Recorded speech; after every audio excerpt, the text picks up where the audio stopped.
This is a block of clay that I processed myself. It cost me essentially nothing. The gas to drive out and pick it up and the time it took to grind it and mix it together with water. I hear from people all the time who are interested in getting started in pottery, but there's an incredible barrier to entry in pottery as a hobby, and that is the price. It is quite an expensive hobby to get started in. Most people doing pottery are either paying over $100 a month for studio fees to have access to a local pottery studio, or they're setting up a home studio, which can cost tens of thousands of dollars. Well, I'm here to tell you that pottery does not have to be an expensive hobby. This block of clay is a good example. I dug it myself, I processed it myself. My own time is the cost. If I'm doing it for a hobby or I'm stuck at home during the pandemic, then time really isn't of that much value to me. I'm spending the time because it's something I enjoy doing. There is a life I lead in this city, hurrying to cut my teeth. I can take what I need to get by. I'm engaged in a hobby called primitive pottery. That is, it doesn't use any high-tech gadgets. It doesn't use any expensive equipment. It uses primitive technology. That is, really simple tools, your hands, and some basic tools you can make yourself. I contend that it's just as much fun as your average everyday studio-based ceramics. It's certainly just as challenging. There's a lifetime of challenging forms and techniques for you to learn and practice on. It's rewarding. You're left with beautiful pottery when you're done. And best of all, it's practically free. The tools you can get either cheaply, or you already have them in your kitchen, or you can make them yourself. Today I'm going to go over the basics of primitive pottery, the tools, the materials, and the basic techniques needed to get started in it. And I'm going to show you how you can do the low-cost option or the entirely free option. And you can decide for yourself which way you want to go. I don't have a problem if you want to use a kiln or a wheel, that's all good. But if you want to save that money that's required to have those and you still want to play with clay, that's still doable.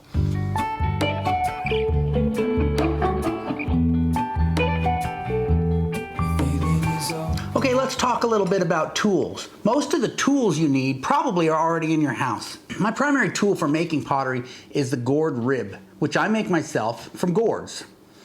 You might not have access to gourds, or you might find making gourd ribs difficult or challenging. You can purchase these on my website, and I'm not telling you this to sell them. I'm telling you because this is another place where you can acquire these cheaply. But you can make ribs out of lots of things. You can also go down to your nearest Michael's or Hobby Lobby and buy some plastic, rubber, or metal ribs that work just as well for making hand-built pottery. You can, if you have old used up bottles around the house, you can cut out your own ribs. It's easy to make them out of almost anything that is a little bit flexible. I like my ribs to be in a kidney shape, but some are more round or rectangular. So there's a nice circular shape that you could use. And this gain bottle is a fairly heavy-duty plastic. It's heavier than like a milk jug. Now, if I wanted a kidney shape, I could just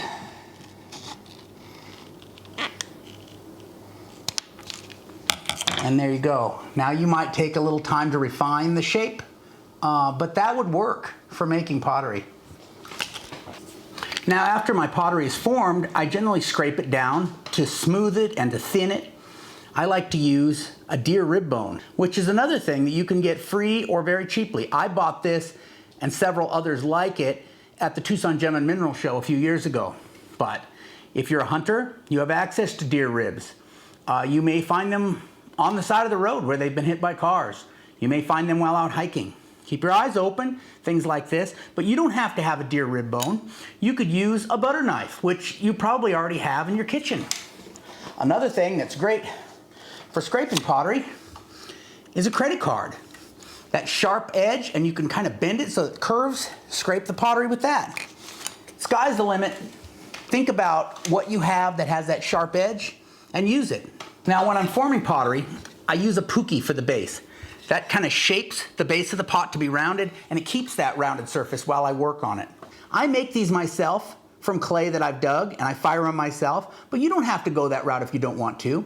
New Mexico Clay sells these for, I forget what, it's a ridiculously low price, $5 or something, and they're larger than this. But you don't even have to do that. You probably have bowls in your house. This is a glass or ceramic bowl that I purchased at Target, and it has a nice rounded shape. Well, anything with the shape that you want to use for the bottom of your pot will work.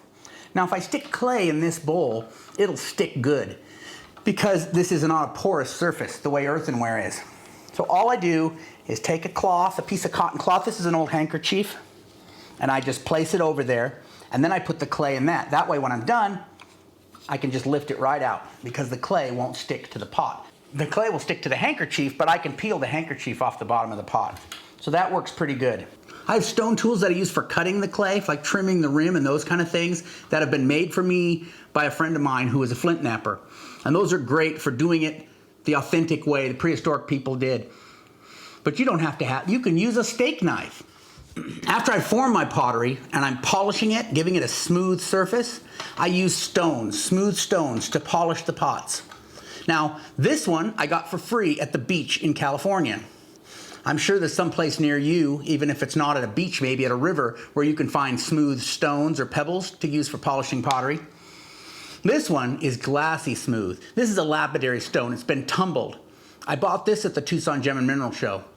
Now, you could buy these at a Gem and Mineral Show. You can purchase them from me, because I resell them on my website. Or if you know somebody that has a rock tumbler, or you could go to a rock shop, you can purchase stones like this yourself. But you're not limited to using stones for polishing pottery.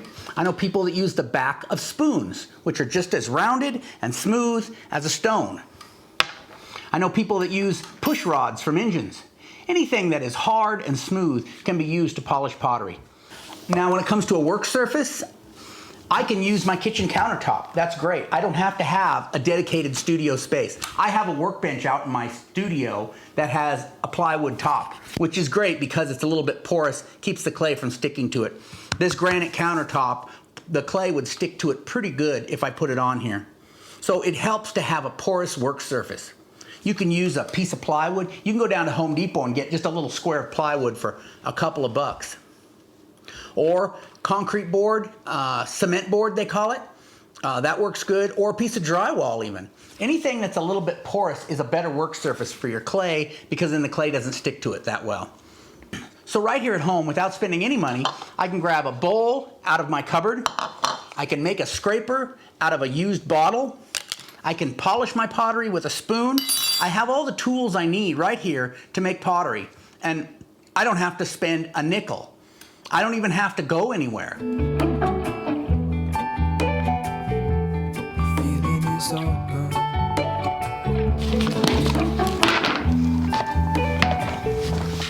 Now, as for clay, I've already told you I get my clay for free, except for a little bit of labor. And you might not know where to find clay where you live, but I've got some great videos to help you find clay in nature. If you're interested in finding and processing your own clay, check out the video I'm going to link right up here, and that'll go into detail about how to find clay in nature where you live. Now, you might not be interested in going out and digging clay, and that's understandable. That's not for everybody. If you're interested in purchasing clay, there's 1,000 places where you can buy clay.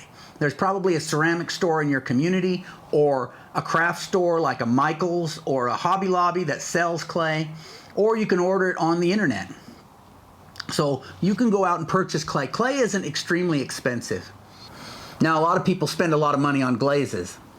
I low fire my pottery, so I don't have to worry about glazes. The finishes I put on my pottery are either created by polishing with a stone, which once again costs nothing but labor, or they're created by different colored slips and iron oxides. Now, I go out and collect these slips and oxides myself, but you don't have to do that. You certainly can, and you can check out some of my videos if you're interested in doing that.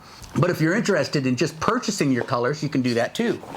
So for a recent workshop, for example, I needed to send iron oxides to all my students who were participating in this Zoom workshop. So instead of going out and collecting the iron oxides and processing them myself, which is a lot of labor, and then sending it to these students, I purchased it. I went on Amazon and I bought, I don't know how many pounds, 5 pounds of red iron oxide, which works great. It's exactly the same as if I went and found hematite stones and ground them up and processed. It's just a lot less labor for me. It's easier for me to purchase this. So if you're interested in doing what I'm doing, you can do that and save yourself a lot of money on expensive glazes and such just by buying some iron oxides or something and using that to slip and polish your pottery.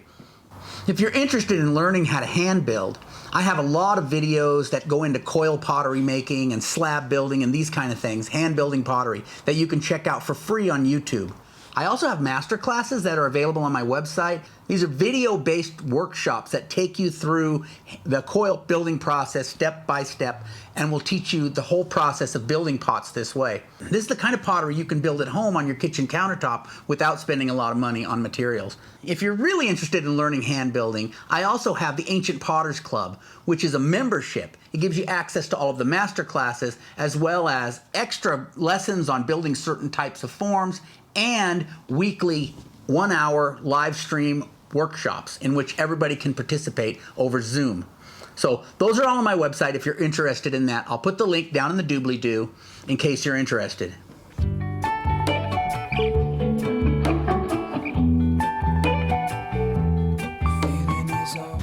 And now that brings us to firing, which is really a big hurdle for a lot of people because they think, once I have the pots, how am I going to make it into ceramics? How am I going to make it pottery and not just dry clay? And so a lot of people feel they have to have a membership in a local pottery studio because that's how they get their pottery fired. And that's fine, I don't have a problem with that. But that's just one way to do it. That's a more pricey way to do it because you have to pay these people. And it costs a lot of money to fire an electric kiln, let's be honest. But firing is something that I've never spent a dime for because I fire my own pottery out in the woods. So I actually take my pottery, I load it up in my truck, I drive out to public land. I live in Arizona, there's a lot of Forest Service, Bureau of Land Management land around, and I usually fire out there where there's lots of firewood and nobody really cares if I build a campfire, which is essentially what I have when I'm firing my pottery. And it doesn't cost me a dime except the time, but I don't mind spending the time because it's my hobby, I enjoy it. If you're interested in learning how to fire this way, you can check out this video I'm going to link up here, or you can go on my website. Again, I have a masterclass about firing pottery outdoors, or you can join the Ancient Potters Club. These are all options at different price points depending on how much money you want to spend. You learn on YouTube for free. You can spend a little money on my website and learn from me. Either one is fine. Or you might be one that says, you know, I don't want to mess with that. I still want to fire in a kiln, and that's fine too. This type of pottery fires at very low temperatures, so it actually uses less electricity, and therefore it is less costly to fire this low fire pottery that I'm making than it is to fire glazeware pottery, which is actually fired twice. This is fired once. So when you're looking at the costs of firing pottery, this pottery is much more inexpensive, much more affordable to produce because there's less money involved in running that kiln every time you fire it. And then there's Tony Soares's Urban Anasazi charcoal firing, which is really a great way to fire pottery if you're in a city, you don't really have access to public land, or you don't want to drive 20 miles to get out of the city to fire, those kind of things. He's developed a process in which the pottery is surrounded by charcoal briquettes and fired. Now, charcoal briquettes are great because they don't make a lot of flames, they don't make a lot of smoke, but they burn really hot. And it's a great way to fire pottery, you know, in a very small yard without having people calling the fire department on you or something.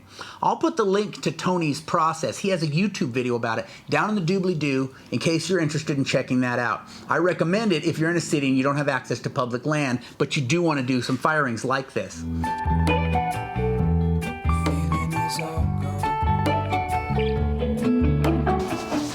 I hope I've explained to you today that getting started in pottery need not be expensive.